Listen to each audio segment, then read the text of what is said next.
कर रहे हैं और इस क्रैश कोर्स के भीतर क्लास 12 की फिजिक्स में आज चैप्टर नंबर 3 हम लोग डिस्कस करेंगे। आज चैप्टर नंबर 3 का हम लोग स्टार्ट करेंगे। चैप्टर नंबर 3 से भी बहुत महत्वपूर्ण प्रश्नों को हम लोग डिस्कस करेंगे जो आपकी परीक्षा में ज्यादा महत्वपूर्ण है। ठीक है, विद्युत धारा, इलेक्ट्रिक करंट। आज अगर टोटली हम क्रैश कोर्स की बात करें तो आज है लेक्चर नंबर 10, अर्थात 10 लेक्चर टोटल हो गए। ठीक है,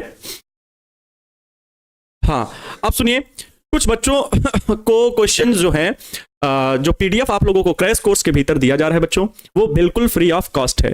पीडीएफ कहने से बेहतर है कि क्योंकि वो बुक का पीडीएफ है तो बच्चों हम बुक ही नाम देंगे। ब्रह्मास्त्र बुक का पीडीएफ आपको बिल्कुल free of cost crash course के भीतर प्रोवाइड कराया जा रहा है। या जो बच्चे फुल कोर्स से जुड़े हुए थे टारगेट बोर्ड के साइंस बैच से, उन बच्चों को भी पूरा वो क्रैश कोर्स ब्रह्मास्त्र का बुक पीडीएफ जो है वो पूरा फ्री में दिया जा रहा है। इसके लिए कोई अलग से आपको पैसा नहीं देना है। फ्री इसलिए ही बोला जा रहा है क्योंकि आपको कोई इसके लिए अलग से पैसा नहीं देना है। अगर आप किसी भी बैच से 12th के जुड़े हुए हैं साइंस के, तो बच्चों आपको वो पीडीएफ बिल्कुल फ्री ऑफ कॉस्ट दिया जा रहा है।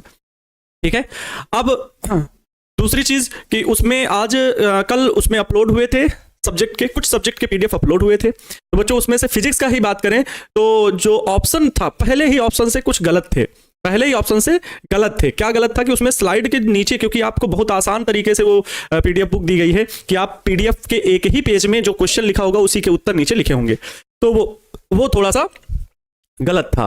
तो उम्मीद है आप लोग उस चीज को समझे होंगे, लेकिन आपके लिए जल्द ही उसको सही करके भेज दिया जाएगा। अभी आपको वो चीजें जो पीडीएफ में थी ऑब्जेक्टिव वाली, वो डिलीट कर दिया गया है। डिलीट करने का मतलब वहां से प्राइवेट कर दिया गया है। आपको सब्जेक्टिव क्वेश्चन फिजिक्स का पूरा भेजा गया है। तो जो बच्चे अभी नहीं जानते कि सर कहां पीडीएफ मिला है, तो पीडीएफ क्रैश कोर्स से जो आप ज्वाइन है वहीं पर पीडीएफ सेक्शन में जाइए, तो आपको सब्जेक्ट वाइज सभी के क्रैश कोर्स के पीडीएफ मिलेंगे। अभी कुछ ही सब्जेक्ट का अपलोड हुआ है बच्चों, क्योंकि धीरे धीरे अपलोड होगा। ठीक है, इसके लिए आप परेशान नहीं होंगे। जैसे कल हुआ ये कि जब प्रिंस सर से बोला गया कि प्रिंस सर से बच्चों ने कहा कि जल्दी से सर अपलोड करवाइए, तो सर ने कल रात में फिर अपलोड करना शुरू कर दिया।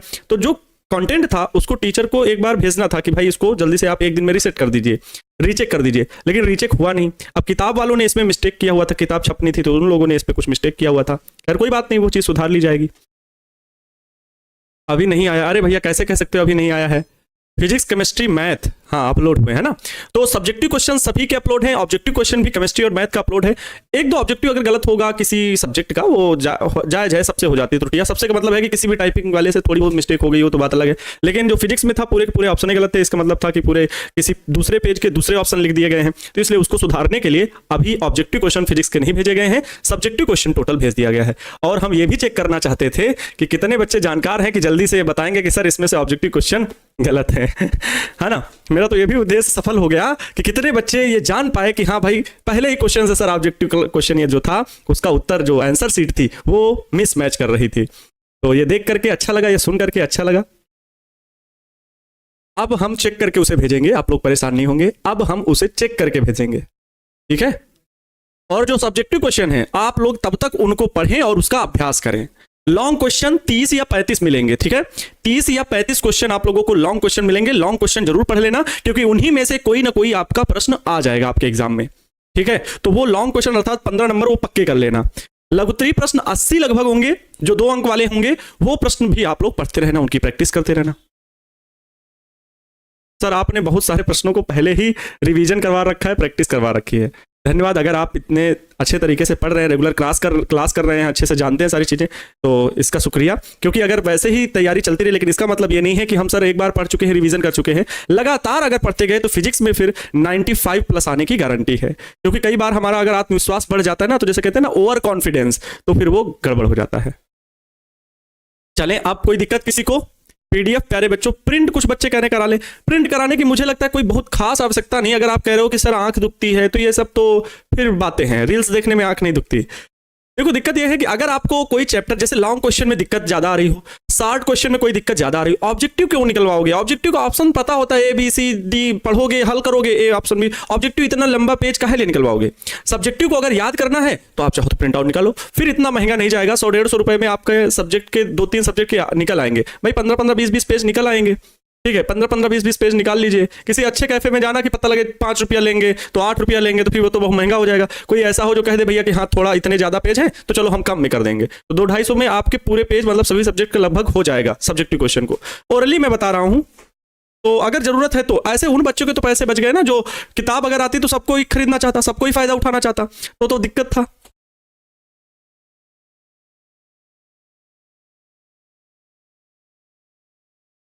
ठीक है, चलो अब तो जिनको अगर वाकई में पढ़ने की जरूरत है, बाकी यहाँ पे पढ़ाई हो रही, क्रैश कोर्स के भीतर भी आपको बातें बताई जा रही हैं, रिवीजन क्लासेस भी यूट्यूब पर, एप्लीकेशन पर सभी चीजें पड़ी हुई, तो आप बच्चों देख सकते हैं, बहुत बहुत ज्यादा कंटेंट मिल रहा है, इसमें कोई दो राय नहीं है। चलें अब, क्योंकि अब देरी ना की जाए, सीधे क्लास की ओर बढ़ते हैं बच्चों।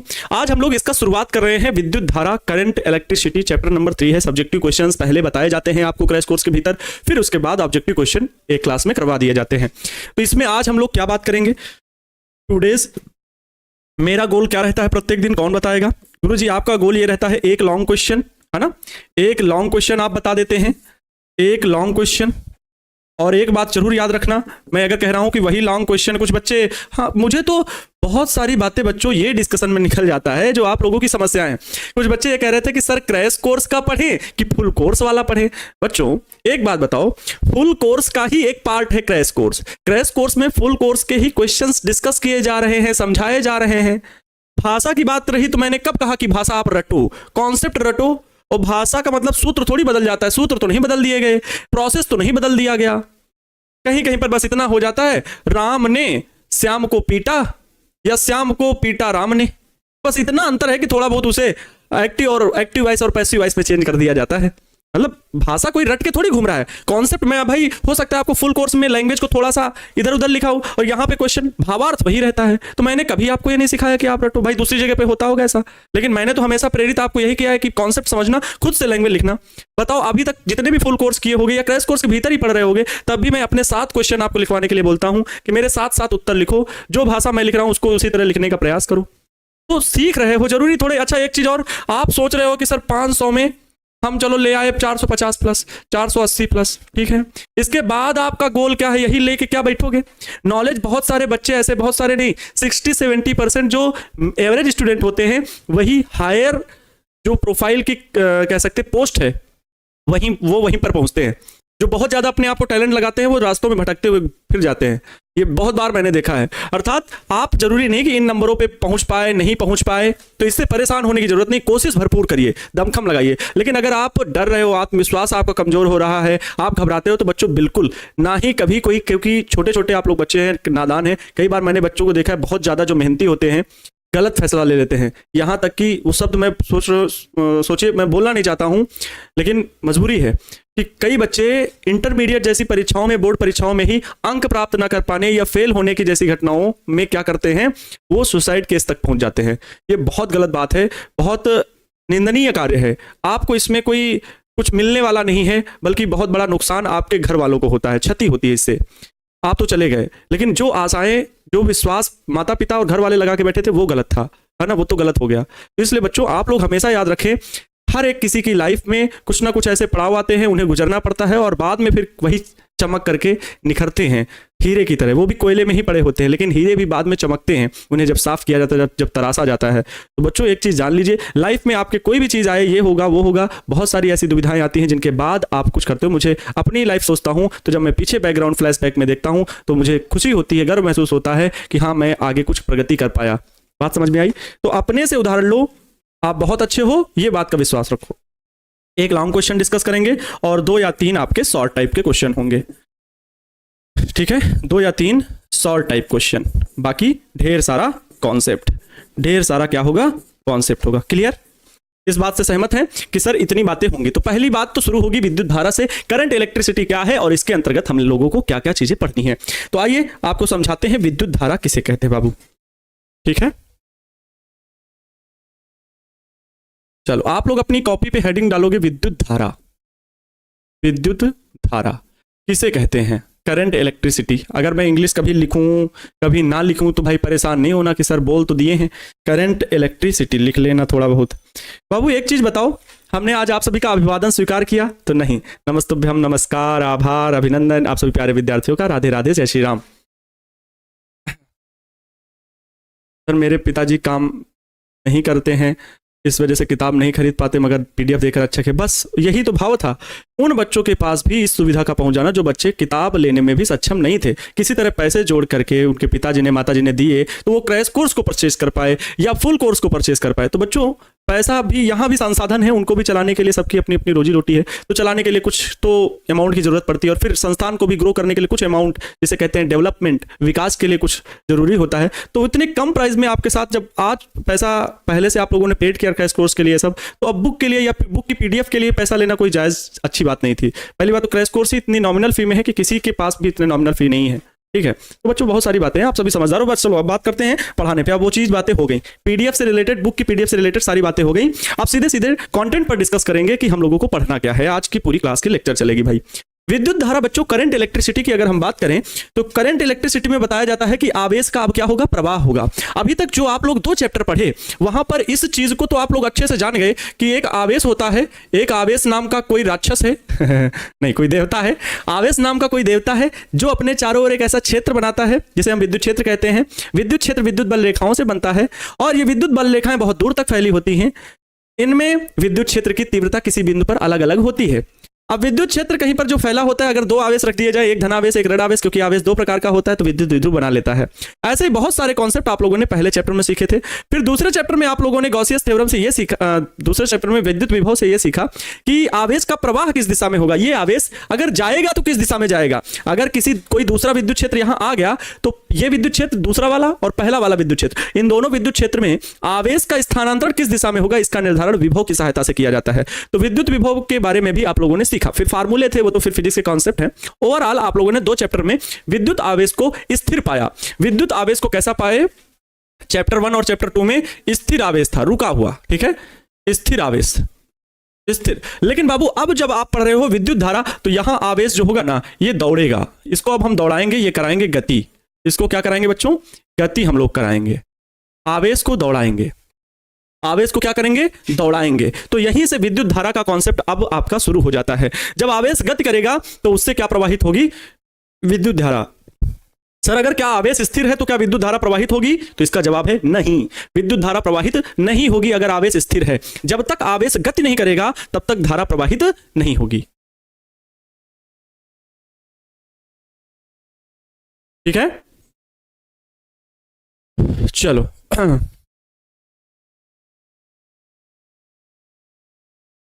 समझते चलिए, आइए। तो विद्युत धारा की बात करेंगे। क्या होता है बच्चों, कोई भी चालक है, कोई भी ये चालक है, ध्यान से सुनेंगे परिभाषा को। ये कोई भी चालक है, इसमें ढेर सारे इलेक्ट्रॉन हैं, ढेर सारे इलेक्ट्रॉन होते हैं। लेकिन पता क्या है, जब इनके सिरों पे हम विभवांतर स्थापित करते हैं, विभवांतर का मतलब कोई बैटरी या सेल, इनके सिरों पर हम कोई भी बैटरी या सेल जोड़ दें, ये कोई चालक है जिसके सिरों पर हम कोई बैटरी या सेल जोड़ दें, कोई भी बैटरी या सेल जोड़ दें, तो इसमें उपस्थित इलेक्ट्रॉन, जैसे बैटरी जोड़े तो जो चालक है ये क्या है, चालक है, ठीक है। कंडक्टर, कंडक्टर में क्या होते हैं, बहुत सारे इलेक्ट्रॉन होते हैं, मुक्त इलेक्ट्रॉन। वो क्या करते हैं, इस बैटरी के धन टर्मिनल की ओर क्या करने लगेंगे, गति करने लगते हैं, ठीक है, गति करने लगते हैं। इससे क्या होती है, धारा प्रवाहित होने लगती है। लेकिन धारा किस दिशा में प्रवाहित होगी, मुक्त इलेक्ट्रॉन इस दिशा में आएंगे, इस दिशा में, तो धारा इसके विपरीत दिशा में जाएगी। इसीलिए धन टर्मिनल से बैटरी के, हमेशा याद रखना जो सेल का सिंबल होता है, अभी आगे इसी चैप्टर में पढ़ाऊंगा सेल के बारे में, सेल का जो ये सिंबल होता है इसी की दिशा में, मतलब सेल के धन टर्मिनल से ही विद्युत धारा बाहर की ओर निकलती है सदैव। तो यहां से धन टर्मिनल से धारा जाएगी, यहां पर होते हुए यहां पर अपने सेल में वापस ऐसे चक्कर लगाने लगेंगे। तो ये धारा प्रवाहित होने लगती किसके प्रवाह से, इलेक्ट्रॉनों के प्रवाह से। लेकिन इलेक्ट्रॉनों की विपरीत दिशा में धारा प्रवाहित होती है, ये भी बात याद रखना। तो हम लोग धारा को ऐसे परिभाषित करते हैं कि जब चालक के सिरों पर विभवांतर स्थापित किया जाता है, जब चालक के सिरों पर, जब चालक के सिरों पर, जब चालक के सिरों पर विभवांतर स्थापित किया जाता है, विभवांतर कौन, मतलब बैटरी। विभवांतर, सर विभवांतर कैसे होता है, धन टर्मिनल का विभवांतर ज्यादा और नेगेटिव टर्मिनल का विभवांतर कम, तो यही है विभवांतर। तो जब चालक के सिरों पर विभवांतर स्थापित किया जाता है, विभवांतर स्थापित किया जाता है, किया जाता है, तो चालक में उपस्थित आवेश या मुक्त इलेक्ट्रॉन, तो चालक में उपस्थित मुक्त इलेक्ट्रॉन या फिर तो चालक में विद्युत धारा प्रवाहित होने लगती है, ऐसा लिख दो केवल। तो चालक में आवेश, तो चालक में आवेश गति करने लगते हैं, गति करने लगता है, जिससे जिससे विद्युत धारा प्रवाहित होती है, जिससे विद्युत धारा प्रवाहित होती है। क्या विद्युत धारा की यही परिभाषा आप एग्जाम में लिखोगे अगर आ जाएगी तो? वैसे आने के बहुत कम चांसेस होंगे इसके, क्योंकि इससे बहुत प्रश्न एसआई मात्रक विमा ये बनता है, ठीक है। लेकिन बताना तो जरूरी है पूरी बात, क्योंकि विद्युत धारा चैप्टर का ही नाम है तो पूरा तो बताएंगे ही। तो विद्युत धारा प्रवाहित होती है, क्या यही परिभाषा अगर लिखने के लिए आएगी तो क्या यही लिखोगे? नहीं लिखोगे, ये क्या सूत्र से लिखोगे, सूत्र से लिखोगे। किसी चालक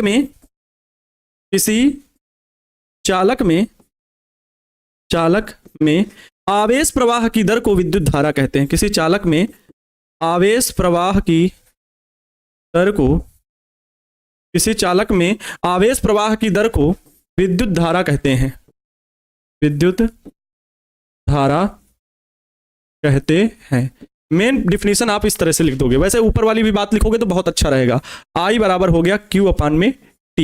यही प्यारे बच्चों विद्युत धारा का सूत्र होता है, I बराबर Q अपान में T। यहां पर अगर देखें Q आवेश है तो आवेश का मात्रक कूलाम, और T सेकंड है, समय है तो समय का मात्रक सेकंड। कूलाम प्रति सेकंड को आप और क्या लिखते हो? एम्पियर लिखते हो, क्योंकि विद्युत धारा को एम्पियर में मापते हैं, एम्पियर में मापते हैं। आप इसकी बच्चों अगर विमा लिखोगे तो क्या लिखोगे? विद्युत धारा की विमा। तो याद रखेंगे विद्युत धारा की विमा केवल ए होती है, केवल ए। ये कैसी राशि है? तो याद रखोगे यह एक अदिश राशि है, क्योंकि इसकी दिशा नहीं होती। हालांकि कहते हो, दर्शाते हो, देखो ये देखो दर्शाए विद्युत धारा की दिशा। इसकी बहुत बड़ी कहानी है, मैंने फुल कोर्स में बताया था बेंजामिन फ्रैंकलिन की वजह से, क्योंकि बेंजामिन फ्रैंकलिन सर ने पहले बता रखा था कि जो विद्युत क्षेत्र की दिशा होगी वो धन आवेश से ऋण आवेश की ओर होगी। लेकिन जब इलेक्ट्रॉन आए तो इलेक्ट्रॉन भाई इधर गति करने लगे, ये देखा गया इलेक्ट्रॉन नेगेटिव होता है। तो इस विषय में चर्चा हुई, वैज्ञानिकों ने मीटिंग की और निष्कर्ष निकाला कि जो बेंजामिन फ्रैंकलिन सर ने बताया है कि प्लस से माइनस की ओर विद्युत क्षेत्र होता है, उसी दिशा में विद्युत धारा को प्रवाहित करिए, ये बात हुई थी। तो इस वजह से विद्युत धारा को उसी दिशा में बोला जाता है। नहीं, इसके पीछे बड़ा मत था। तो मैंने एक बायोग्राफी में पढ़ा था, उस हिसाब से मैंने ये चीज आपको बताई थी फुल कोर्स में, ठीक है। अभी भी बता दी, ओवरऑल थोड़ा सा संक्षिप्त रूप में बता दिया, तो याद रखना। तो यह एक अदिश राशि है बाबू, सदिश नहीं है, यह एक अदिश राशि है। क्यों अदिश राशि है? क्योंकि बच्चों ये सदिश योग के नियमों का पालन नहीं करती है। क्योंकि सदिश योग में होता यह है कि अगर इस दिशा से करंट आई 2 एम्पियर की, एक इस दिशा से करंट आई 3 एम्पियर की, ये दोनों 2 एम्पियर 3 एम्पियर, ये दोनों धाराएं इस बिंदु पर मिल रही हैं, तो क्या होगा बताओ? आप कहोगे कि सर 3 2 5, लेकिन ये 3 2 5 अदिश राशियों का योग है। जब सदिश भौतिक राशियां होती हैं तो इनके बीच का कोण भी उत्तरदायी होता है, इनके बीच का कोण भी जरूरी होता है। अगर ये थीटा बराबर 60 डिग्री है तो 3 2 5 बिल्कुल भी कतई भी किसी भी कंडीशन में नहीं आएगा, अर्थात आप जोड़ने पर। लेकिन यहां पर देखा जा रहा था, जब अमीटर लगा हुआ है, अमीटर में देखा गया 5 एम्पियर ही आ रहा है, अर्थात इनको किसी भी कोण से मिलाओ धाराओं को, कोई फर्क ही नहीं पड़ता है। धारा का कुल योग इन दोनों धाराओं के योग के बराबर आ रहा था। अर्थात बच्चों ये अदिश राशि है। धारा कैसी राशि है? अदिश राशि है, सदिश योग के नियमों का पालन नहीं करती है। ये बात लिख दो, क्योंकि यह सदिश योग के नियमों का पालन नहीं करती है, क्योंकि सदिश योग के नियमों का पालन नहीं करती है। विद्युत धारा जो है वो सदिश योग के नियमों का पालन नहीं करती है। ठीक है बच्चों, ये हो जाएगा। क्लियर हुआ? चलो, तो विद्युत धारा के बारे में ये कॉन्सेप्ट है। आप लोग इतना बात याद रख लीजिए, लिख लीजिए, समझ लीजिए। विद्युत धारा की परिभाषा अगर पूछी जाती है तो आप ऐसे उत्तर लिखोगे, AT नहीं होगा बाबू। अगर आवेश की विमा पूछता तो AT लिखते, केवल विद्युत धारा की विमा तो केवल A लिखेंगे। कंफ्यूज है, तुमको बहुत कंफ्यूजन है। अब बताओ सर, जरा देखिए, सर ने जरा देख लिया, सर क्या जरा देखेंगे बताइए? सर फिगर भी बनाना है क्या? देखो बच्चों, कुछ चीजें हैं कि आपके समय पर भी निर्भर करेंगी। आपके परीक्षा में समय है कि नहीं पास में? नहीं तो सिर्फ परिभाषा पूछा तो परिभाषा बनाइए। चित्र बना देंगे तो एग्जामिनर खुश हो जाएगा। आवश्यकता अनुसार अगर चित्र बना भी देते हैं तो एग्जामिनर खुश हो जाएगा।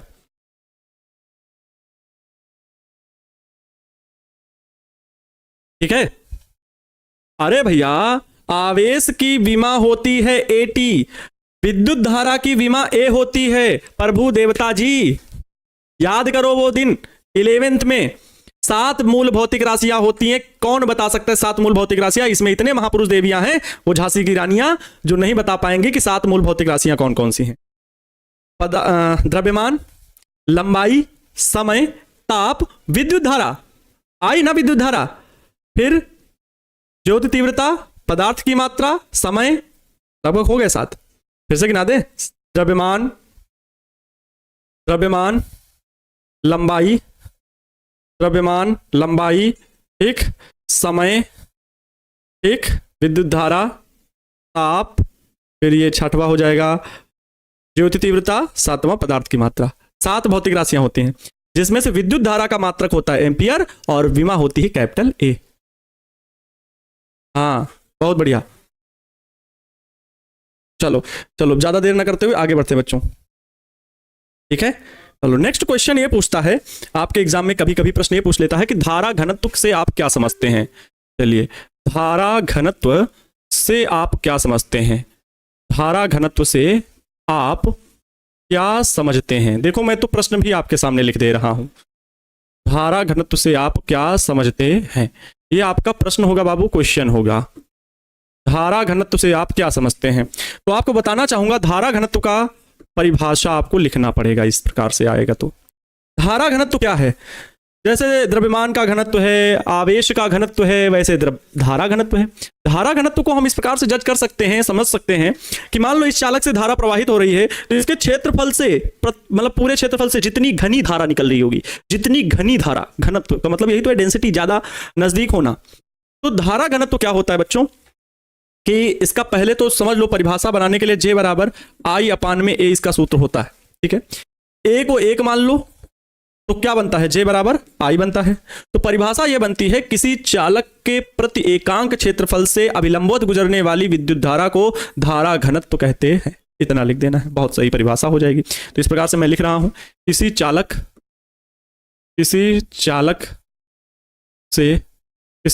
के प्रति एकांक अनुप्रस्थ क्षेत्रफल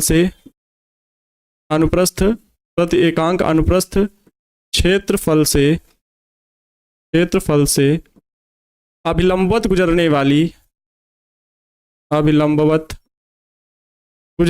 धारा को, अभिलंबवत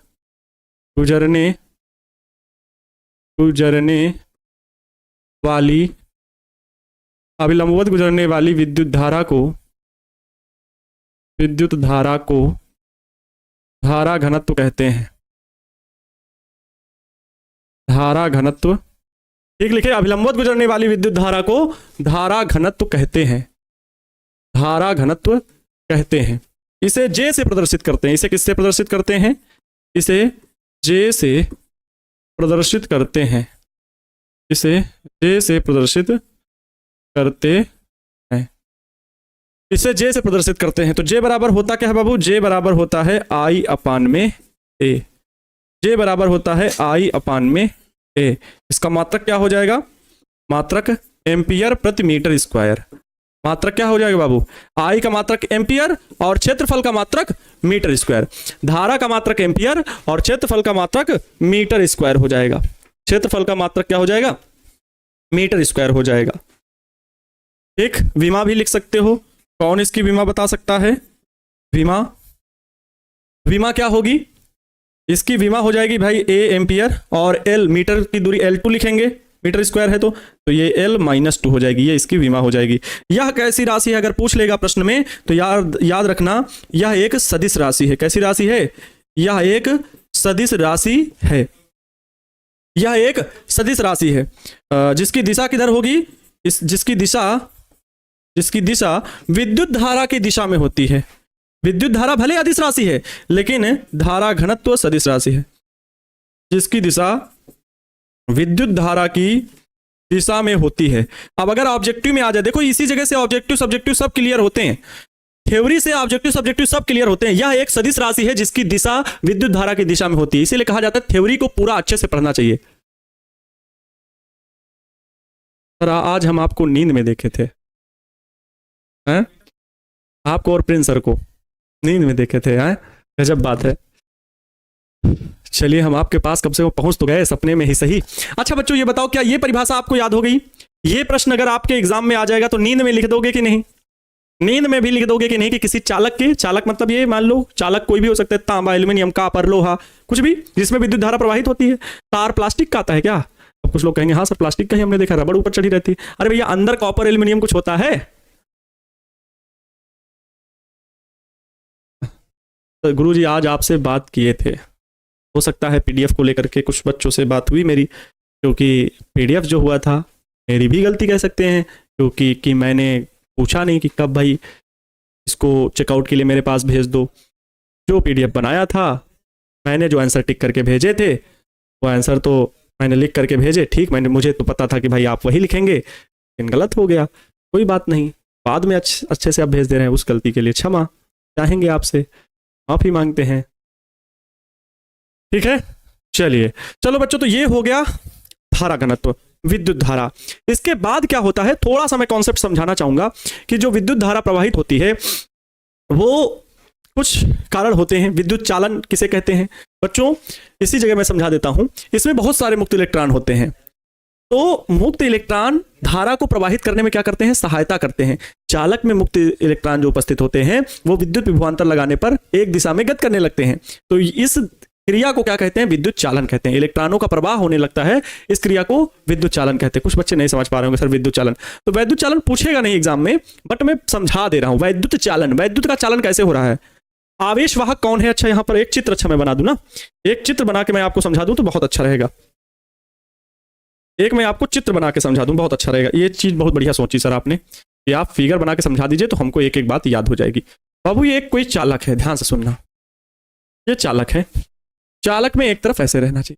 देखो अगर एक तरफ का आपको सिरा दिखेगा ना, दूसरी तरफ बंद रहता है। सोचो सर कितना दिमाग लगाते हैं आप, हैं इतना कौन सोचता है, इतना फिगर कौन ध्यान देगा। एग्जामिनर ऐसे थोड़ी सा गलत कर देगा, एग्जामिनर इस तरह थोड़ी गलती देखता है कि भैया इसने चित्र बनाया, इधर भी ये गोल गोल बना दिया, इधर भी बना दिया, लेकिन आप ही सोचो अगर इस तरफ का आपको गोल गोल दिख जाएगा तो इस तरफ का बिल्कुल भी नहीं दिखेगा, इसलिए इस तरफ का पूरा बंद है। गुरुजी गजब कमाल कर दिया आप। ये प्लस है माइनस, ये बैटरी है प्यारे बच्चों, V वोल्ट की बैटरी जोड़ी गई, इससे करंट फ्लो होती है। लेकिन होता यह है जिस दिशा में बैटरी, अब देखो यहां पर विद्युत क्षेत्र किधर, प्लस से माइनस की ओर, ये विद्युत क्षेत्र है, यही विद्युत क्षेत्र इसके भीतर भी बनता है, चालक के भीतर विद्युत क्षेत्र इस प्रकार से स्थापित हो जाता है। इसके जो अनुप्रस्थ काट का ये क्षेत्रफल, जो इसकी गोलाई देख रहे हो, इसे ही बोलते हैं अनुप्रस्थ काट का क्षेत्रफल, इसे बोलते हैं। ध्यान से सुनते जाना। इसमें ढेर सारे इलेक्ट्रॉन मौजूद हैं, ढेर सारे इलेक्ट्रॉन मौजूद हैं, बहुत सारे इलेक्ट्रॉन मौजूद हैं, ढेर सारे इलेक्ट्रॉन। ये क्या होता है, जैसे ही विभवांतर लगाया जाता है, अभी इसके भीतर कुछ इस प्रकार से इलेक्ट्रॉन गति करते हैं चालक के भीतर, धुड़ुम धड़ाम धुशुम ढिशुम ढाए ढुश, इस प्रकार से धुड़ुम ढाए ढिशुम, इस तरह से टकराते हैं, ठीक है, इस तरह से टकराते हैं। कौन, मुक्त इलेक्ट्रॉन एक दूसरे से टकराया करते हैं। ऐसी गति को बोलते हैं यादृच्छिक गति। क्या बोलते हैं, यादृच्छिक गति बोलते हैं। यादृच्छिक गति मतलब अपनी इच्छा अनुसार गति करते हैं। इलेक्ट्रॉन गए इधर, गए टकराए धुड़ुम, कोई दिशा ही नहीं है, इधर गए फिर टकराए ढिशुम। भाई बहुत सारे इलेक्ट्रॉन है ना, वो एक दूसरे से टकरा रहे हैं, ढिशुम ढाए ढिशुम ढाए। लेकिन हुआ ये कि जैसे ही इनके सिरों के बीच विभवांतर स्थापित किया गया, तो ये एक निश्चित दिशा में नियत वेग से गति करने लगते हैं। इनकी दिशा किधर हो जाती है, तो बैटरी के धन प्लेट की ओर। तो इसमें उपस्थित जो इलेक्ट्रॉन है बाबू, जो इसमें उपस्थित इलेक्ट्रॉन है, वो बैटरी के धन टर्मिनल की ओर एक निश्चित दिशा में नियत वेग से गति करने लगते हैं। किस नियत वेग से गति करते हैं, तो नियत वेग है Vd।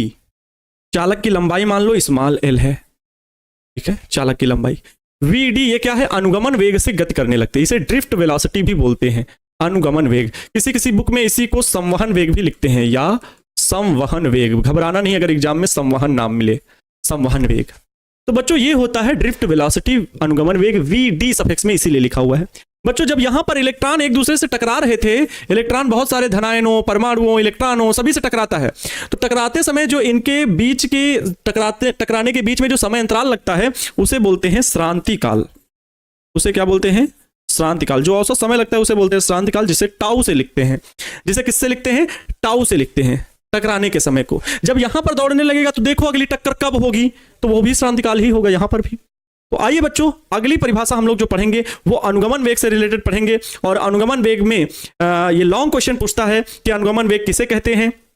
अनुगमन वेग की सहायता से ओम का नियम सत्यापित कीजिए। अनुगमन वेग किसे कहते हैं, जिग जैग मोशन। हाँ, जिग जैग मोशन बोल सकते हो, वो केमिस्ट्री में भी यही परिभाषा बताई जाती है। पर मेरा मैसेज नहीं आ रहा है क्या, सभी का मैसेज आ रहा है। तो बच्चों क्या डिफिनेशन, क्या परिभाषा रहेगी, मतलब क्या बोलना है, प्रश्न क्या रहेगा, अनुगमन वेग या संवहन वेग किसे कहते हैं, या अनुगमन वेग से आप क्या समझते हैं। अनुगमन वेग की सहायता से ओम का नियम सत्यापित कीजिए। ये 5 नंबर में प्रश्न पूछा जा सकता है। ठीक है, आइए तो प्रश्न लिख के आपको इसकी पूरी व्याख्या समझाता हूं। प्रश्न है बच्चा पार्टी, प्रश्न है अनुगमन वेग किसे कहते हैं? अनुगमन या इसे ही संवहन। अब देखो, हो सकता है किताब में क्वेश्चन बैंक में संवहन लिख के आए या अनुगमन लिख के आए, तो आप कम से कम समझ तो पाओ कि गुरुजी ने तो ये हमें बता रखा है। अनुगमन या संवहन वेग किसे कहते हैं? वेग किसे कहते हैं? इसकी सहायता से किसे कहते हैं? अनुगमन वेग की सहायता से, अनुगमन वेग की सहायता से ओम का नियम सत्यापित कीजिए। अनुगमन वेग की सहायता से ओम का नियम सत्यापित कीजिए। बताओ, ओम का नियम बनाना है। ओम का नियम, हो सकता है क्वेश्चन बैंक या बुक में ओम का नियम लिख भी देते हैं इस प्रकार से, ऐसे ब्रेकर बना के V is equal to IR। सत्यापित कीजिए, सत्यापित कीजिए। चलो, बहुत बढ़िया प्रश्न है ये। 5 अंक में बाबू आ सकता है, 5 अंक का दे सकता है नंबर। एक बात और, अगर 5 अंक में नहीं देता है तो इससे 2 अंक का भी आ सकता है। गुरुजी कहेंगे सर यहां आप 2 अंक का प्रश्न नहीं बताए, ये तो 5 अंक का कितना लिखें? तो 2 अंक में सिर्फ इतना प्रश्न आएगा कि अनुगमन वेग या संवहन वेग किसे कहते हैं, मात्र इतना आएगा। ठीक है, मात्र इतना आएगा, तो वो भी 2 नंबर को, अर्थात इसी का फिर थोड़ा पार्ट लिखना, पूरा नहीं लिखना। इसलिए लॉन्ग क्वेश्चन की प्रैक्टिस जरूर कर लेना, उससे कम से कम 50 से 60% आपके सब्जेक्टिव क्वेश्चन भी बन जाएंगे, 2 अंक वाले भी। इसलिए जो मैं क्रैश कोर्स का बुक भेजा हूं फिजिक्स का, उसके जितने सब्जेक्टिव क्वेश्चन हैं उनमें से जो लॉन्ग क्वेश्चन हैं उनको आप लोग पढ़ लीजिएगा, रट लीजिएगा, समझ लीजिएगा, जान लीजिएगा, लिख लीजिएगा, छाप लीजिएगा, टिप लीजिएगा, जितना कहो उतना कर लीजिएगा, लेकिन उसको पढ़ जरूर लेना, तो एग्जाम में 15 नंबर आपके पक्के होंगे। चलो आइए इसको लिखते हैं, अनुगमन वेग बच्चों। ठीक है, उत्तर लिखना शुरू करेंगे, जिसमें से पहली हेडिंग हमारी यही होगी, अनुगमन वेग। अनुगमन वेग, ड्रिफ्ट वेलोसिटी। अनुगमन वेग, जिसे बोलते हैं इंग्लिश में drift velocity. Drift velocity, drift velocity. चलें लिखना शुरू करें अनुगमन वेग में। कितने लोग लिखने लगे हैं जरा बता दो हमें। अनुगमन वेग किसे कहते हैं? तो अनुगमन वेग तब तक अच्छे से समझ में नहीं आएगा जब तक आप चित्र नहीं बनाओगे। चित्र बड़ा विचित्र बनाते हैं आप, आए इतने चित्र बनवाएंगे बाबू, चित्र बना दोगे ना एग्जामिनर आपका खुश हो जाएगा। इसमें जरूर चित्र बना देना, इसमें चित्र जरूर बना देना, इससे एग्जामिनर एकदम खुश हो जाएगा, पक्का बता रहे हैं। आपको पूरे नंबर से ज्यादा नंबर देके जाएगा, आपको ना पूरे नंबर से भी ज्यादा नंबर देके जाएगा, कहेगा इस बच्चे को हम नंबर ज्यादा देंगे। प्लस माइनस, ध्यान से सुनो, ये V वोल्ट की बैटरी लगाई गई, इसका अनुप्रस्थ काट का क्षेत्रफल A है, इसकी लंबाई L है, इसमें विद्युत क्षेत्र स्थापित हुआ इस दिशा में, विद्युत क्षेत्र इस दिशा में स्थापित हुआ कौन सा? Vector E। पता है भाई, यहां पर विद्युत क्षेत्र स्थापित हुआ जो कि प्लस से माइनस होता है, धनावेश ऋणावेश, तो ये प्लस से माइनस ऐसे, अरे प्लस से माइनस बैटरी है ना, इसका मतलब विद्युत क्षेत्र ऐसे ऐसे ऐसे ऐसे ऐसे ऐसे ऐसे ऐसे ऐसे ऐसे। तो यहाँ चालक में देखो किस दिशा में घुमा रहे हैं, इधर इधर, तो इस दिशा में विद्युत क्षेत्र है। तो यहां पर उपस्थित जो मुक्त इलेक्ट्रॉन है वो किस दिशा में गति करेंगे? इसके विपरीत। मुक्त इलेक्ट्रॉनों पर क्या लगता है? एक प्रकार का विद्युत क्षेत्र द्वारा बल लगता है, कौन सा? F equal to QE, F equal to QE बल लगता है। ये इलेक्ट्रॉन इस दिशा में किस वेग से गति करने लगते हैं? तो आप कहते हैं सर अनुगमन वेग VD से गति करने लगते हैं। इनका वेग कितना हो जाएगा, होता है VD। तो इस दिशा में धारा प्रवाहित होने लगती है और इलेक्ट्रॉन इसके विपरीत ऐसे गति करने लगते हैं। तो इसको परिभाषित कैसे करेंगे, परिभाषा कैसे लिखेंगे कि जब चालक के सिरों पर विभवांतर स्थापित करते हैं तो चालक में उपस्थित मुक्त इलेक्ट्रॉन एक निश्चित दिशा में नियत वेग से गति करने लगते हैं, जिसे अनुगमन वेग कहते हैं। बहुत बढ़िया परिभाषा, शानदार, लाजवाब, तड़कता भड़कता परिभाषा सर बता दी एकदम। क्या कि जब किसी चालक के, ध्यान से सुनोगे परिभाषा, जब किसी चालक के सिरों पर जब किसी चालक के सिरों पर विभवांतर स्थापित करते हैं, चालक के सिरों पर विभवांतर स्थापित करते हैं, विभवांतर स्थापित करते हैं, विभवांतर स्थापित करते हैं, तो चालक में उपस्थित मुक्त इलेक्ट्रॉन, चालक में उपस्थित मुक्त इलेक्ट्रॉन,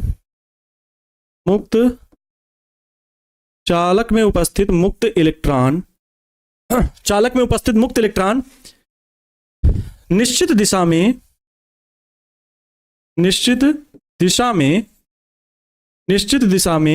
नियत वेग से गति करने लगते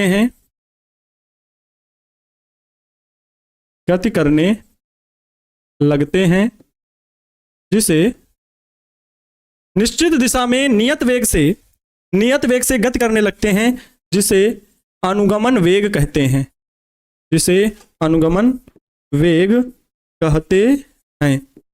अनुगमन वेग कहते हैं। इसे किससे प्रदर्शित करते हैं? इसे अनुगमन वेग, इसे VD से, सफिक्स में D, ये V और सफिक्स में छोटा सा D, VD से प्रदर्शित करते हैं,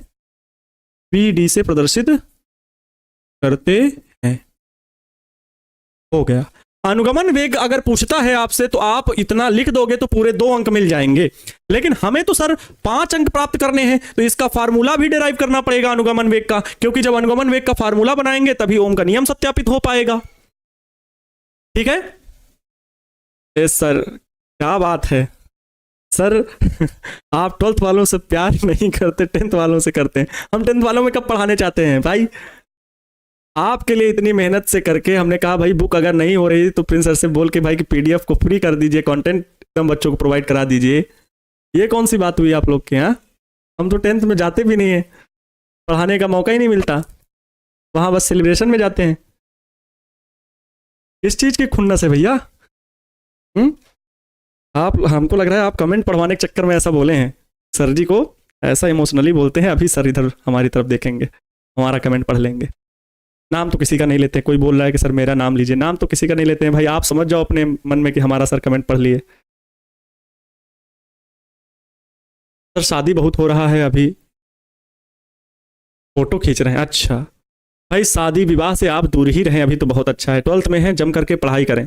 सबके बहुत सारे कार्ड आते हैं, बहुत सारे इनविटेशन कार्ड भरे होंगे, लेकिन क्या है, जाना हमको करना वही है जो हमारे मन में आएगा, है ना। हमें जरूरी काम हम लोग के लिए ये है, आपके लिए पढ़ना है। अच्छा बताओ, ये कॉन्सेप्ट समझ में आ गया? चालक में उपस्थित मुक्त इलेक्ट्रॉन, बढ़िया सिंपल सी परिभाषा। हुआ कब ये काम? अनुगमन वेग कब देखने को मिलेगा? जब चालक के सिरों पर विभवांतर लगाएंगे तब। तो परिभाषा किस प्रकार बोलेंगे? जब चालक के सिरों पर विभवांतर स्थापित करते हैं तो चालक में उपस्थित मुक्त इलेक्ट्रॉन एक निश्चित दिशा में नियत वेग से गति करने लगते हैं, इसे ही क्या कहते हैं? अनुगमन वेग कहते हैं। सिंपल सी परिभाषा, सिंपल सी, एकदम सिंपल।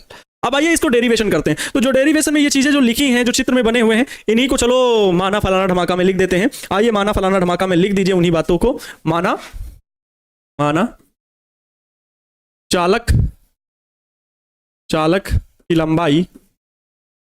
की लंबाई L है, चालक की लंबाई L है, जिसके सिरों पर विभवांतर V लगाते हैं, तो मुक्त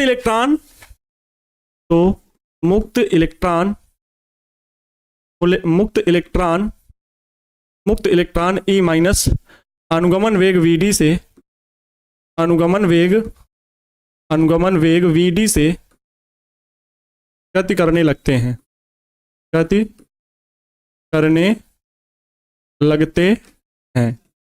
चालक का अनुप्रस्थ काट का क्षेत्रफल A, चालक का अनुप्रस्थ काट का क्षेत्रफल, चालक के लिखना पड़ेगा वहां। चालक के अनुप्रस्थ काट का क्षेत्रफल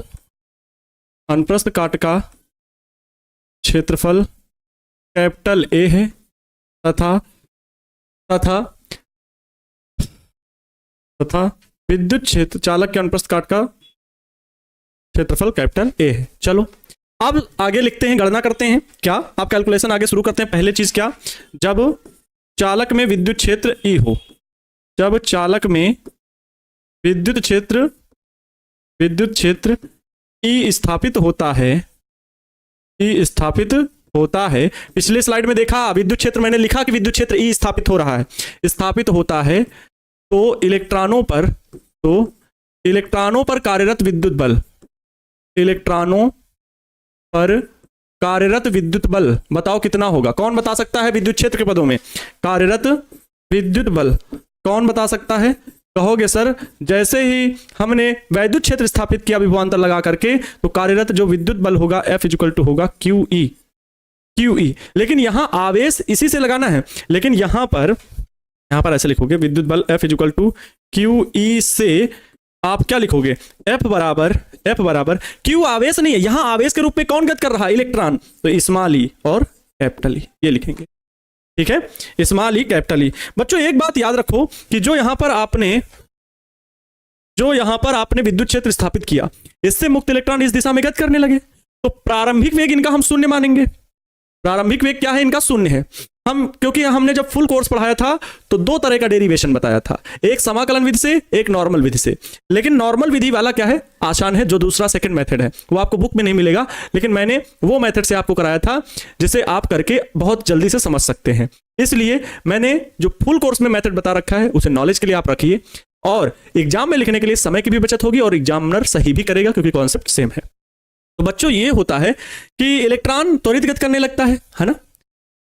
विद्युत बल क्या कर रहा है? स्मॉल ई कैपिटल ई, ये तो विद्युत बल कार्य करने लगा, ठीक है, ये विद्युत बल कार्य करने लगा। हम लोगों को क्या चाहिए बच्चों? जब इलेक्ट्रॉन प्रारंभ में इलेक्ट्रॉनों का प्रारंभिक वेग क्या है? U बराबर 0, इलेक्ट्रॉनों का अंतिम वेग, इलेक्ट्रॉनों का प्रारंभिक वेग U बराबर 0, परंतु जब इलेक्ट्रॉन अंतिम वेग VD से गति करने लगते हैं, अंतिम वेग VD से गति करने लगते हैं,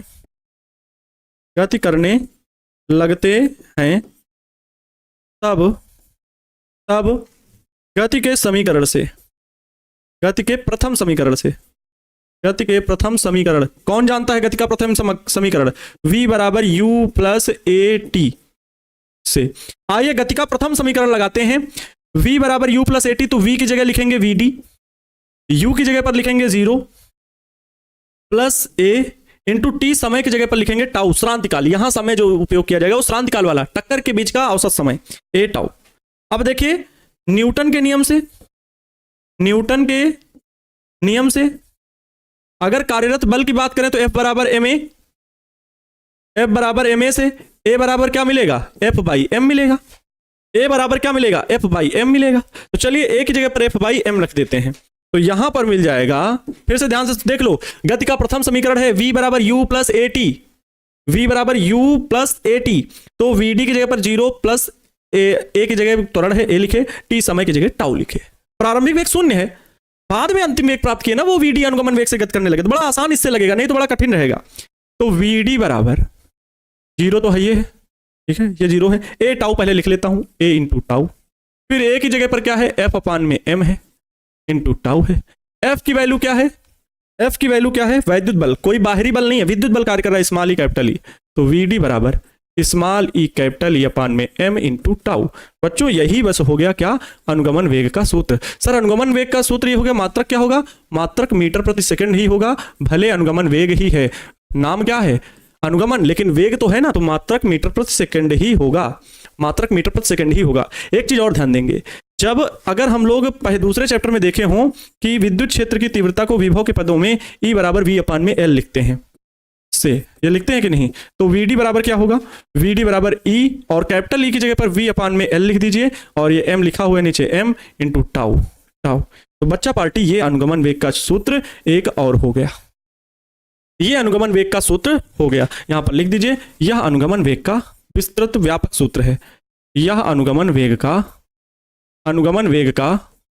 व्यापक सूत्र है, हो गया। डेरिवेशन आसान था, बहुत डेरिवेशन आसान था। अब आगे देखिए, इसके बाद हम लोगों को क्योंकि ओम का नियम बच्चों प्राप्त करना है, एक बार मैं इस चीज को रिवाइज कर दे रहा हूं क्योंकि मैं बार बार इसको नहीं बता पाऊंगा ना।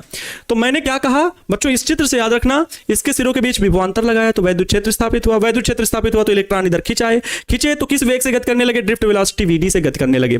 पहले इनमें क्या था, जब तक हमने विभवांतर नहीं लगाया था तब तक इलेक्ट्रॉन का वेग हम मानेंगे नगण्य था, शून्य था।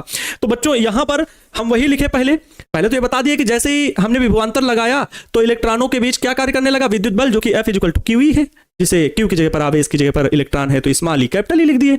हमने क्या कहा, प्रारंभिक वेग 0, अंतिम वेग vd प्राप्त कर लिया है मुक्त इलेक्ट्रॉन ने। तो गति के प्रथम समीकरण में गए, गति का प्रथम समीकरण v बराबर u प्लस at होता है। तो v की जगह अंतिम वेग vd, प्रारंभिक वेग उनका शून्य था, हमें नहीं पता था जब तक हमने विभवांतर नहीं लगाया, तो क्या पता कितना वेग, शून्य ही मानेंगे तो शून्य। a त्वरण से गति करने लगे, भाई जब vd वेग से गति करे हैं तो उसमें त्वरण आएगा, त्वरण a आया। t समय, यहां पर t न लिख करके टाउ लिखा जाता है, जो कि उनके दो क्रमागत टक्करों के बीच का समय अंतराल होता है। अब टक्कर चाहे जब हो, लेकिन यही समय लिखा जाएगा टाउ। चलो इतनी बात हुई। ए त्वरण है, त्वरण की वैल्यू भाई बल के नियम से F बराबर ma होता है, न्यूटन के नियम से, यहां से A बराबर F बाई m। लेकिन यहां पर किस बल के कारण ये त्वरित गति करने लगा मुक्त इलेक्ट्रॉन, ये मुक्त इलेक्ट्रॉन किस बल के कारण दौड़ने लगा, तो वैद्युत बल के कारण, F बराबर QE बल के कारण दौड़ने लगा। तो जब हम त्वरण निकालेंगे इलेक्ट्रॉन का तो F कौन सा लगाएंगे, वैद्युत बल वाला, F बाई m। तो यहां पर F बाई m रखेंगे, जब वही चीज लिखी अभी, F by m into tau, तो F कौन सा, small E capital E M tau. Small E की कैपिटल ई की वैल्यू भी V अपान में L विभवांतर के पदों में भी ये लिख दिए। आइए अब चालक के अगर थोड़ा सा आगे कॉन्सेप्ट चेंज करते हैं, क्या यदि चालक के प्रति एकांक आयतन में उपस्थित भाई जो चालक है, मान लो ये चालक है, इसके एकांक भाग, बहुत छोटे भाग में, एकांक आयतन में उपस्थित मुक्त इलेक्ट्रॉनों की संख्या स्मॉल n हो, उपस्थित मुक्त इलेक्ट्रॉनों की संख्या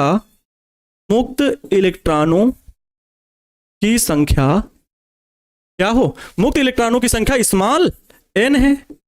तो क्या लिखना चाहेंगे सर आप, तब हम ये कहेंगे एकांक समय में, तो चालक के एकांक क्षेत्रफल से मतलब किसी एक छोटे से भाग से इलेक्ट्रॉन निकल रहे हो, एकांक क्षेत्रफल से, एकांक समय में, समय भी एकांक समय मतलब छोटे से पहले कांटेक्ट करेंगे ना, कैलकुलेशन करेंगे, एकांक समय में प्रवाहित इलेक्ट्रॉन बताओ कितने, तो देखो एकांक आयतन में उपस्थित इलेक्ट्रॉन कितने, स्मॉल n। किस वेग से बाहर निकलेंगे, vd से, अनुगमन वेग भी nvd होगा। सर आपको इतना याद कैसे रहता है, गजब बात है ना। ऐसी बात नहीं है, याद तो बहुत कुछ है ना सर। टाइम, अरे भाई कर लेने दो अब इसको पूरा कंप्लीट, तभी तो होगा। एकांक समय में प्रवाहित इलेक्ट्रॉन nvd। अभी देखो यहां पर एकांक समय और एकांक क्षेत्रफल दोनों माने हैं, लेकिन यदि मैं कह लूं कि चालक के एकांक क्षेत्रफल नहीं, ए क्षेत्रफल से एकांक समय नहीं बल्कि t समय में प्रवाहित इलेक्ट्रॉन, अब बताओ प्रवाहित इलेक्ट्रॉन, तो आप कौन सा यहां पर लॉजिक लगाओगे, ए क्षेत्रफल टी समय। तो जानते हो अगर कह दिया जाए कि आप ऐसे नहीं, इसके साथ और नहीं इसके साथ, तो मतलब उसके सभी चीजों का क्या मल्टीप्लाई होगा, ए क्षेत्रफल से टी समय में, तो यहां पर जो Na लिखा हुआ है, nvd लिखा हुआ है, इसके साथ a इंटू टी भी लग जाएगा, nvd a t ये भी गुणा में लग जाएगा। अभी तो ये जो प्रवाहित इलेक्ट्रॉन आए हैं, ये बच्चों ये आया है कुल इलेक्ट्रॉनों की संख्या।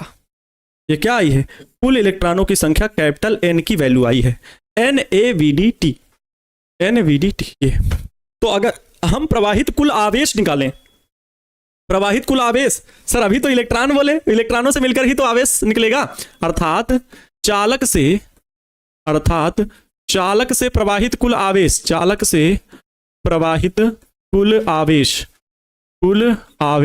चलो जल्दी थोड़ा करते हैं। तो Q बराबर क्या होता है, Ne होता है कि नहीं, Q बराबर Ne से, चलो Q बराबर क्या लिखेंगे, Ne, N की वैल्यू स्मॉल n avdt। अरे देख लो ना, कैपिटल N की वैल्यू यही लिखी हुई है कि हमें बाद में कहो अरे भैया क्या हो रहा है, हाँ nvdat या कह लो navdt, ये Q की वैल्यू N की जगह पर रखें, अभी तो स्मॉल ही बताना जरूरी है, अभी तो स्मॉल ई भी बताना जरूरी, ये क्यू की वैल्यू आई, हमें क्यों नहीं, हमें तो प्रवाहित धारा चाहिए, तब तो हम ओम के नियम में पहुंच पाएंगे, V equal to I R, तो ओम के नियम तक जाना है ना, तो इसलिए आई की वैल्यू चाहिए, ये आई हमें चाहिए। तो चालक से प्रति सेकंड प्रवाहित होने वाली धारा, अतः चालक से प्रवाहित होने वाली धारा, प्रवाहित होने वाली विद्युत धारा कितनी होगी। अब विद्युत धारा को आप लोग जानते हैं, I बराबर होता है Q अपान में T इक्वल टू Q की value, I equal to Q upon में T, तो Q की वैल्यू NAVDTE बट्टे में T, T ने T को मार दिया, T ने T को मार दिया, I बराबर आया क्या, I बराबर आया NAVDE अपान, बस NAVDE। यहां से VD की वैल्यू अगर निकालोगे, ये है विद्युत धारा तथा अनुगमन वेग में संबंध, ये विद्युत धारा तथा अनुगमन वेग में संबंध कहलाता है। यह विद्युत धारा तथा अनुगमन वेग में संबंध है, अनुगमन वेग में संबंध है। ओके गुरुजी, लिख दिए इस बात को। यहां से अगर हम VD की वैल्यू निकालें, VD बराबर I की जगह देखो, VD रोकिए, I वो NAE, ये सब I के बटे में चले जाएंगे, अर्थात I बटे में ANE। ये बच्चों जो मिला, ये VD का दूसरा समीकरण मिला, दूसरा फार्मूला बना, ये समीकरण नंबर 2 और इसको बोलेंगे समीकरण नंबर 1। ये समीकरण नंबर 1 VD की वैल्यू, और ये समीकरण नंबर 2। आइए हमारे साथ प्रेम से बोलिए समीकरण 1 तथा 2 से, समीकरण 1 तथा 2 से क्या मिलेगा। समीकरण, सर किरचॉफ का नियम भी बताइएगा, हाँ कल बताएंगे, ठीक है।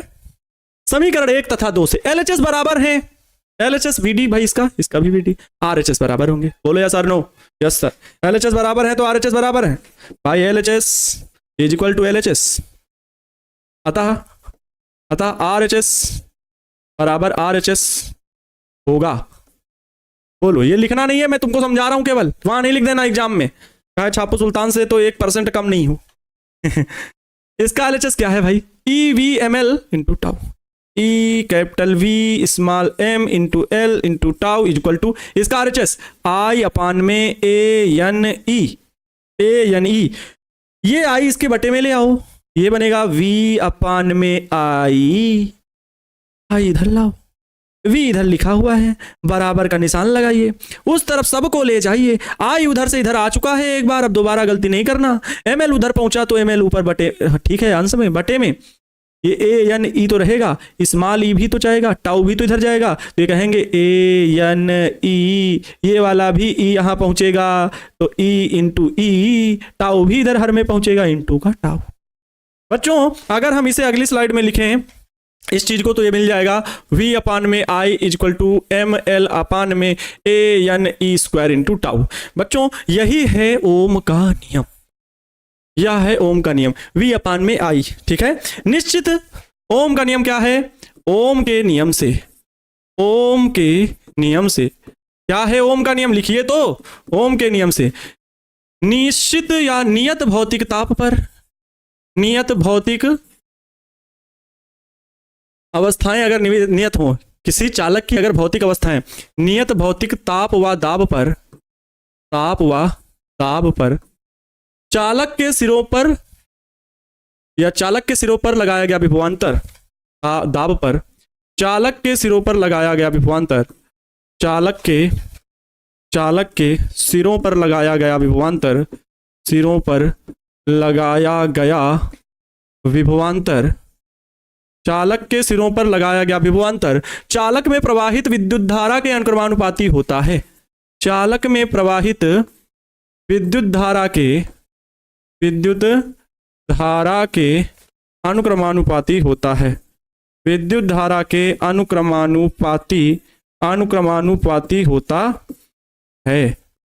अनुक्रमानुपाती होता है, अर्थात बच्चा पार्टी V अनुक्रमानुपाती I, तो V is equal to I R, यहां से V अपान में V is equal to I, आगे V is equal to I R, भाई I नियतांक क्या आता है R, यहां से बनता है V अपान में, ये I बटे में कर दीजिए, इसको अच्छा छोटा ही बना दें, स्मॉल I, इसको भी स्मॉल I R रहने दीजिए, तो V अपान में I is equal to R, I को बटे में कर दिए। यहां पर क्या है, जहां आर एक नियतांक है, एक नियतांक है जिसे चालक का प्रतिरोध कहते हैं, जिसे चालक का प्रतिरोध कहते हैं, जिसे चालक का प्रतिरोध कहते हैं। V is equal two upon में आई आर। ये जो समीकरण आपको 4 दिख रहा है 3, बच्चों यहां पर भी वही हाल है। यहां पर आपको ये जो V अपान में आई है ये बराबर किसके, ये टोटल वैल्यू है R के, ये टोटल वैल्यू किसके है, R के है, ये टोटल वैल्यू R के है। ठीक है, इसको समीकरण क्या मान लेना, 3। समीकरण 3 से, समीकरण 3 से, समीकरण इसको मान लेना 3, इसको, इस चीज को देखो यहाँ पे हटा देता हूं, नहीं तो कहोगे सर इसी को मान लिए ना। ये समीकरण 3, ये तो बता दिया कि ये बना V अपान में आई, इसका LHS बराबर, और इसका, इसको समीकरण 4 लिख लेना। समीकरण 3 तथा 4 से R की वैल्यू क्या मिली, R बराबर बच्चों मिल गया है ml अपान में ANE स्क्वायर इंटू टाउ। और ये भी भौतिक अवस्थाओं में ताप एवं दाब में ये नियत रहते हैं, ताप एवं दाब में, ठीक है, ताप नियत, नियत ताप व दाब पर ये भौतिक राशियां नियत रहती हैं, ये भौतिक राशियां नियत रहती हैं, नियत रहती हैं। इसीलिए कहते हैं कि 10th में आप प्रतिरोध के केवल इतना ही जानते हो, आर केवल नाम से जानते हो, लेकिन सोचो जब इंटर में आए तो क्या सीखा, आर का फार्मूला, प्रतिरोध का फार्मूला आर का होता है mLANE स्क्वायर इंटू टाउ। ये एल क्या है, चालक की लंबाई, एम क्या है, इलेक्ट्रॉन का द्रव्यमान, ए क्या है, अनुप्रस्थ काट का क्षेत्रफल, एन क्या है, चालक के एकांक आयतन में उपस्थित मुक्त इलेक्ट्रॉनों की संख्या, ई क्या है, मुक्त इलेक्ट्रॉन, टाउ क्या है, श्रांतिकाल। इतना लिख दोगे एग्जामिनर आपको 5 नंबर अवश्य देगा, इतना लिख दोगे तो एग्जामिनर आपको 5 नंबर अवश्य देगा। आज की क्लास में बच्चों इतना ही, मिलते हैं कल की क्लास में। तब तक आप सभी लोग मन लगा करके पढ़ाई करते रहे। आज पूरा मैंने लिख लिख करके पढ़ाया, कल कुछ छोटी छोटी परिभाषाओं को मैं टाइप भी करवा लूंगा, जिससे पीडीएफ में आपकी छोटी छोटी परिभाषाएं आपको याद हो जाएं। और फिर नेक्स्ट डे मतलब 3 से 4 दिन के लेक्चर में पूरा चैप्टर खत्म कर दूंगा जो इंपॉर्टेंट क्वेश्चन है। आज की क्लास कैसे लगी, मजा आया होगा। इनसे मैंने क्या बताया, केवल एक लॉन्ग क्वेश्चन नहीं था बल्कि इससे शॉर्ट टाइप के भी क्वेश्चन थे। आज की क्लास में इतना ही। खुद खुश रहें और दूसरों को भी खुश रखने का पूरा प्रयास करें। माँ तेरे पसीने की हर एक बूंद को मैं मोती सा चमकाऊंगा, तो सपने बड़े देखना, उसे पूरा करके मैं दिखाऊंगा। लग चुकी है तलब मंजिल की, खुद को आग में झोंक देंगे। ठोकरें कहती हैं मारा जाएगा, हौसले कहते हैं देख लेंगे। ठीक है, जय हिंद, वंदे मातरम।